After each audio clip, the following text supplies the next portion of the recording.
I really wanted the family to see what it was like to experience 370 pounds. You ready?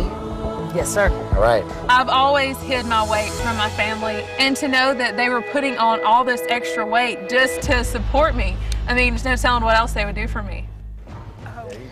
Well, he is a local trainer getting some serious national attention in his new ABC series Extreme Makeover Weight Loss Edition, which, by the way, debuts here on ABC 15 a week from today. Do not make plans for 9 o'clock because you're going to want to be in front of your TV. And today, Chris Powell is spending some time with us here in our studio. We welcome you to the show. Thank you. An early congratulations on a job well done, not only transforming bodies and lives, but getting your own show. I know. It's so crazy how much life has changed in the last decade, you know? Well, and as I met your wife before, it's about to change even more. He's got another little one on the way, making number 3 in his family, so congratulations on that as well. We've been busy. It sounds like it. So tell me how this all got started, because I think some people may be familiar with your story in that you had one client who was an obese client, and you really whittled him down to some very manageable numbers and lifestyle. Yeah, you know, actually, I started working with David Smith back in 2003, and over 2 years he lost over 400 pounds, and that's really what fueled this passion for working with the super obese. And you know, since then there's been hundreds of transformations that I've done, and sure enough, his transformation, it got so much national attention. I had a couple different production companies reach out to me, and I teamed up with the production company for The Biggest Loser. Went out there and we started with just throwing ideas around, and before I know it, here I am. And here you are I'm on doing ABC. Extreme Makeover Weight Loss Edition. I know. Okay, so let's talk. When you talk about super obese, what is an average? When we're talking 20 pounds or even 50 pounds. Right. Yeah. Now we're talking like extreme obesity. So typically, if we want to get down into the scientific aspect of it, it's individuals with a BMI over 50. Now a BMI over 30, that's obese. Over 40 is morbidly obese, and over 50, that's super obese. So they were on like the cusp of death. I mean, let's just be honest. Absolutely, yes. Most of them, they had about a decade left of life, if that. Wow. And so most of these individuals, they're over 200 pounds overweight. Okay. So we're talking 4 or 5, actually one gentleman is up to 651 pounds on the show. Okay, so that is just staggering, chilling, in fact. So you stay with them for, how are you different from other trainers that maybe were, because these people are not probably easily mobile to get to a gym and work out. Like, how do you do it with them? Well, that's why I fly to them. And this show, I mean, it's kept me on the road for 10 of the last 12 months of the year. And so, it's been time and energy consuming. It's a very personal thing for me because, I mean, really, these are 8 of my best friends now, and I get to know them so well. I fly to them, and actually, I start their transformation in their own home. I do send them to Los Angeles for a 1-week boot camp to begin the process so they can get the knowledge and the tools to take it home and then apply it, because really it's in our homes. That's where real life happens, and that's the true challenge, is that they're not isolated in any location. They're really handling all the triggers and the environmental issues that got them to where they're at in the first place. Well, what are some of those? Maybe there's something that's relatable to other people, because let's be honest, they're ostracized by society. Yes. And they've probably had a lifetime of that. I know that there's one clip that I saw where you're down in his face and you're saying, "You have been dead for 27 years." Yeah.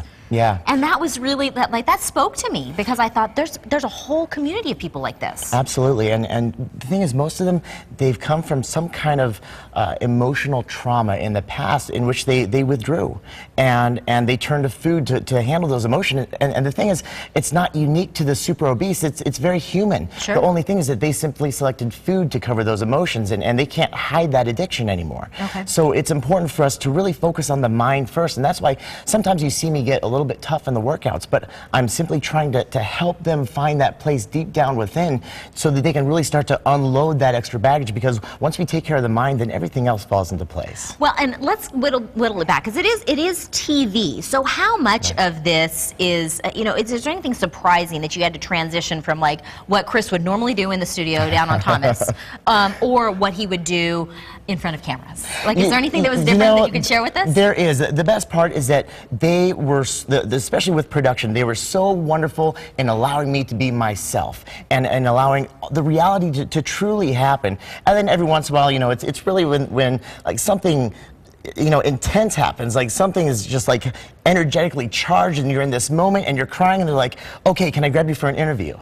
You know, and then, You're like, and they sit hold you on a down second. and I'm wiping the tears from my eyes and my person's over there, you know, wiping the tears from their eyes, and we just either had a blowout or just this incredibly magical moment and this breakthrough, and they're like, okay, and we're gonna go ahead and pull you for an interview now. We're like, whoa, we're just getting started here. Right. It's got to be taxing emotionally, though, to invest yourself to that extent where you're literally leaving your family and your kids and your wife to go and invest in somebody that obviously has some serious emotional, you know, issues. It is, but at the same time, you know, it really helps me focus on my own personal issues. We're all human, and we're going through this journey together. We've got so many years on this earth, and by helping them through their issues, you know, they really helped me through mine as well. But, you know, the best part about the process is, yes, it has been difficult finding that balance, especially being on the road for so long.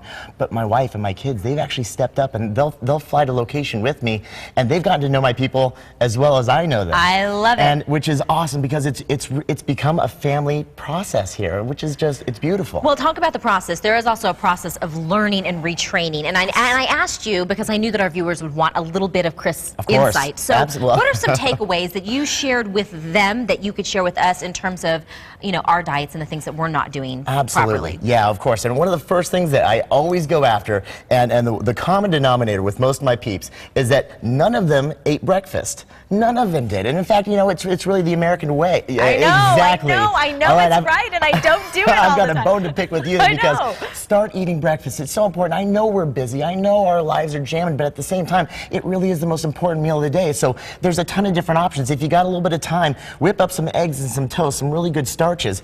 Or if you're a little bit shorter on time, maybe granola and some Greek yogurt. Or if you're really like pressed for time, just grab some whey protein and a granola bar. Just put something in your system. Get that fire burning. Yeah, in it stokes that metabolism. It really turns your body on. Okay. So very important. I like it. It turns your body on. All right. Hydration. We're not So drinking enough important. water, No. especially here. Most of us, and most Americans, are dehydrated. And the thing is, the mechanism for hydration in our brain is really weak, and we often confuse it for hunger.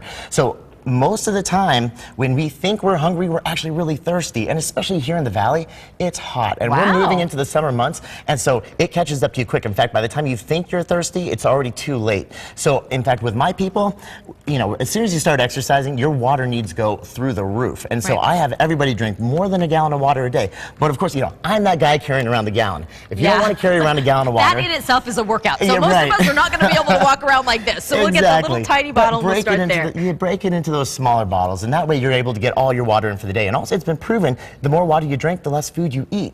Scientifically proven, I think. That right there is motivation enough. It speaks volumes, absolutely. Well, you speak volumes, and we're so thankful that you came in, shared your story, your show, and a little bit of information. I wish you the best of luck, and we'll see you when everything settles down, and maybe you can come back and share some more information. Well, thank you. Tune in Memorial Day. Okay, that's it. Yep. Memorial Day at 9 o'clock. If you're excited to see the show like we are here at ABC, then make sure that you make a date. We will provide that information also on SonoraLiving.com.